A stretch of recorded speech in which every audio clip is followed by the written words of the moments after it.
মা গর্ভ থেকে যখন দুনিয়ার মধ্যে এসেছো, তোমরা কি খাওয়া দাওয়া করবে? তোমার খাওয়া দাওয়া নিয়ে দুনিয়ার কোনো মানুষের টেনশন নাই, দুনিয়ার কোনো মানুষের চিন্তা নাই।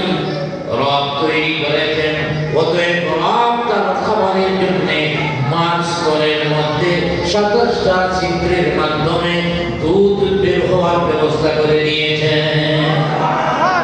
কারিগরি করেছেন কে?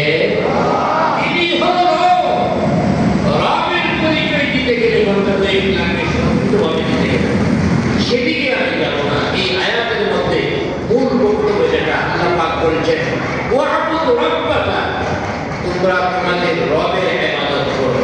আমার ভাইয়েরা, রবের ইবাদত কতক্ষণ করব এটি আজকে আমার আলোচনার বিষয়।